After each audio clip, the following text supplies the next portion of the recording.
Welcome back, guys. So in this video I'm going to be showing you how to get more accurate entries in the market, because at some point I was noticing I would get an entry just for the market to take my stop loss, then go my direction. Then I started doing some investigations to know why this was happening. So that's what I'm going to break down on this video. So let's assume you're on the daily time frame and you see a market like this on a downtrend, and you want to continue this downtrend, and let's say there's a POI here, maybe a fair value gap or an order block or whatsoever kind of POI you use, or a break and retest points where you can take your trade from. So let's say you're on the daily time frame. Now what most people would do, which I don't really have a problem with if you're technically good with that, what most people will do is, from this time frame, when they get to this POI, they go to the lower time frames to frame their entries from here. And this is actually very good, and it's going to give you a higher risk to reward.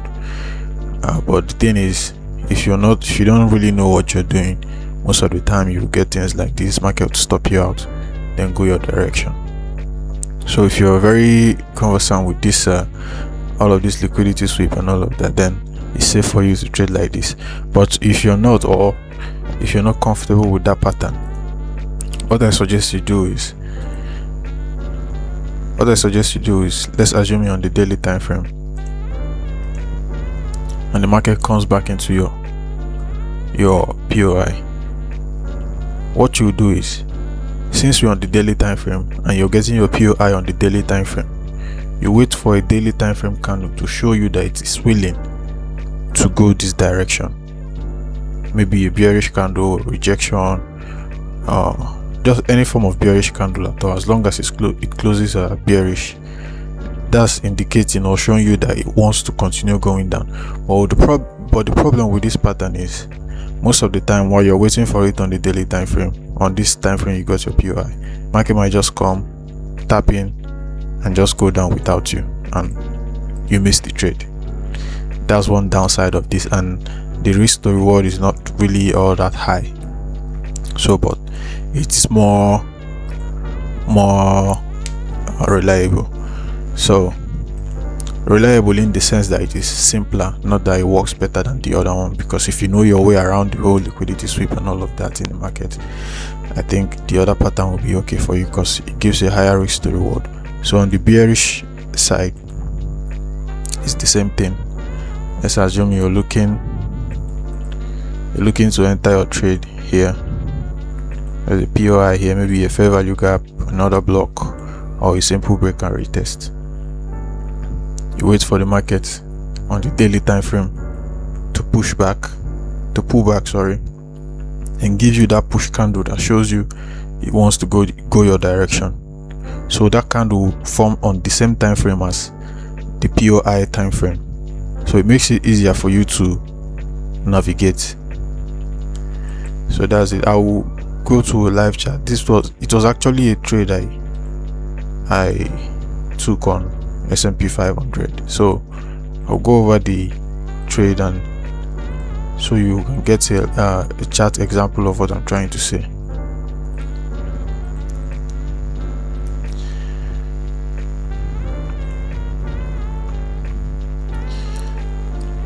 So on S&P here, S&P 500, as you can see, framing the bias and all of that is not really what I will talk about on this video. It's just the entry.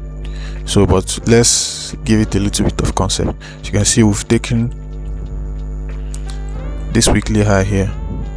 This high was swept. You can see this aggressive close with a bearish candle rather. You can see this aggressive close with the bearish candle. That shows us that the market is going for this low or this low. So, but this low was a more realistic target. although I didn't trade it to that low, and I actually missed this trade, but let's go over it and so you understand what I'm saying. So on S&P here, as you can see, after that close on that bearish from that bearish level with that bearish candle on the weekly, now on the daily, what it translates to is a change of market structure. So after that change of market structure, the places I'm looking for to frame my trade from is, if you trade ICT, they call this is a breaker block or something. So but I just framed it from this level here, support turning into resistance, and this other block here. So whichever one it trades from, I'm okay with it. So in this scenario now, this after the break of this structure right here, this is my pullback candle, this bullish candle, still on the daily time frame. Remember, we're taking our POI from the daily time frame. This is my pullback candle, and this is my push candle that shows me we want to continue lower. This is my push candle that shows me we want to continue lower, because it closed bearish on this bearish POI on the same time frame as the POI. So after this close, the next thing I'll do is I mark out that candle, because this candle and this candle have formed a form of resistance here. They formed a form of resistance here, so price is likely going to tap into that zone and give me a bit of bearish signals or bearish signs. Then I'll sell it back down to my target, which is this low. So after that, after we've gotten this push candle, remember it must close bearish. So after we've gotten that push candle, let's go over to the 4 hour and see what that candle did. So as you can see on the 4 hour, this candle actually went here. Would I call it a liquidity sweep, if you may, if that's okay for the liquidity guys to call it. So call it liquidity. You can see the market went, took out this high and closed below. As you can see, that's a very good sign that we're about to go down. Then hopping from that, then I will look for market structure in that zone, the market structure that trades into that zone. Then look for a change of market structure out of that zone to continue going down. So there are different ways you can enter. So for that reason, I will go to let me label this as, remember, this is a daily resistance that was formed by this candle and this candle. This pullback candle and this push candle formed this resistance. So this resistance is what is going to push us downward. So let's go over to then we went over to the 4 hour. Sorry, we saw it was a sweep and all of that. This is not really necessary as long as you've gotten your push candle, which is the bearish candle on the daily. Sometimes it doesn't sweep, sometimes it sweeps, but I'm just trying to give you a little bit of concept here. Then for the trade back into that level, into that daily resistance, which was formed by the pullback candle and the push candle, we'll go on to the 1 hour time frame to see how this candle moves. So this is where the candle closed. So from here, this is where the candle closed, I think somewhere around here. So from this candle now, we get a pullback into that daily. Let me change it to bearish so you see what I'm doing. So we get a pullback into that bearish zone, which was that candle that formed on the daily time frame, that resistance. So we'll get back into there. Now waiting for the 1 hour to give us signs that it wants to continue bearish. Now the first sign I would see here is this fair value gap here gets closed and turns into an inversion fair value gap, as you can see. Gets closed and turns into an inversion fair value gap. Let me label it IFVG. So it turns into an inversion fair value gap. You can see the market closed below it, closed that fair value gap totally, and traded back into it. From here we dropped. So that's one pattern you can enter with. Then to be safe, this swing low here, you wait for the market to break it. When the market breaks it, you wait for a retest. Here. But the reason why I put it here is for a higher risk to reward. As you can see, there's another block there. So you wait for a retest here and take your trade. So that's it on this pattern. Then let me go over to AUD USD. Although this AUD USD trade was a loss. AUD USD. So this trade was actually a loss, but I think it's still important to review or show you the concept I'm talking about with this trade, because it actually gave a solid 1:2 risk to reward ratio. So I feel it's necessary to review it. So you can see on this weekly leg here, we're moving lower, lower low, lower high, lower low, lower high, lower low. So I was expecting a lower high to form here to continue taking us down to this zone, to this level, or this level. So though I was wrong with this one, but there was a solid 1:2 risk to reward here. So let's go over it.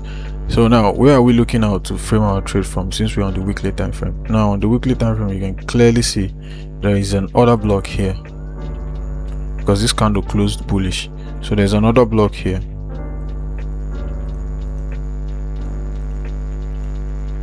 Change it to weekly. So there's another block here, and there is also a fair value gap here. There's also a fair value gap here.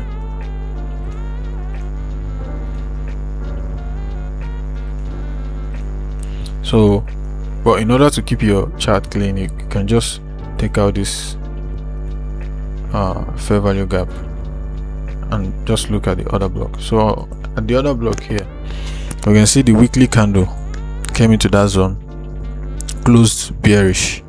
As you can see, this candle is a bearish candle. So after the bearish close, you mark out that high. In this case, we had a series of push candles, and I actually found out the reason for this loss, but that will be, I will talk about that in another video. So I had a series of pullback candles, then this push candle that shows us we want to continue lower. So let's mark it out on the weekly. So now we have our weekly level where we can frame our trade from, because it has showed us sign that this weekly level is holding and it might continue pushing us down. So let's mark that out. Let's change this to, let me change this to bearish. Change this to bearish. So at the close of this candle now, the next thing I'll do is I go down to the daily time frame. So as you can see, what that candle did, just like what it did on S&P 500, came, swept this high, and showed us that it wants to continue lower. So what do we do next from what I talked about on S&P? Now I go down to the daily time frame to see the pullback into that bearish level that was created on the weekly by the pullback candle and the push candle that shows us it wants to continue going down. So heading over to the 4 hour, because we're on the weekly, so we head over to the 4 hour. If we're on the daily, we head to the 1 hour. If we're on the monthly, we head to the daily. So that's the sequence. So as we've gotten this context now, we pulled back into that, because this candle closed around somewhere around here. So we're looking for a pullback into that level. So on the 4 hour, we can see the pullback into that level with this form of slightly bullish trend. So what I'll be looking for now is for the market to break structure from that level that we've gotten on the weekly, that level that was formed by the pullback candles and the push candle that shows us we want to continue bearish. So that is where I'll be framing my trade from. So as you can see, we are moving with this kind of a little bit of bullish trend into there on the 4-hour. Don't forget. So what I'll be waiting for is a break of market structure on this trend to show me we want to continue going down. So I will take out my tool and drag my trend here, my break of structure. Take my break of structure here. You might be asking, why did I not take this one? Why did I not take this one? One is because I don't really see it as a valid swing low, but some days I do take it, but since there is this one here that is a valid swing low, I'll take this one ahead of this one, and this one is even lower, so breaking lower shows me that yes, the momentum is really strong. So I will take this one here. As you can see, we broke below that level and pulled back to this fair value gap. So in this fair value gap, I can actually take my entry here. At this break and retest. Take my entry here at this break and retest. So, but I saw, since the fair value gap was here, saw this fair value gap, and enter the trade around here. Put your stop loss at this level. From that's the peak of that trend, that 4-hour trend that changed into that 4-hour uptrend that changed into a downtrend. So we put your stop loss at the peak of that, just slightly above, and you can see this was a good risk to reward. So, but I was targeting this low. Meanwhile, the market came and stopped me out. So the reason will be on another video. So this is the concept I'm trying to show you guys on this video. This is the concept. This gives you that simplicity, and that instead of looking for a way to navigate this, sometimes you might come here and take your trade and all of that. But if you can find a way to spot this on the lower time frame when it is going to happen, then that's beautiful for you. So, but this is simpler, and the downside is sometimes you miss the trade, sometimes it's very low risk to reward and all of that. So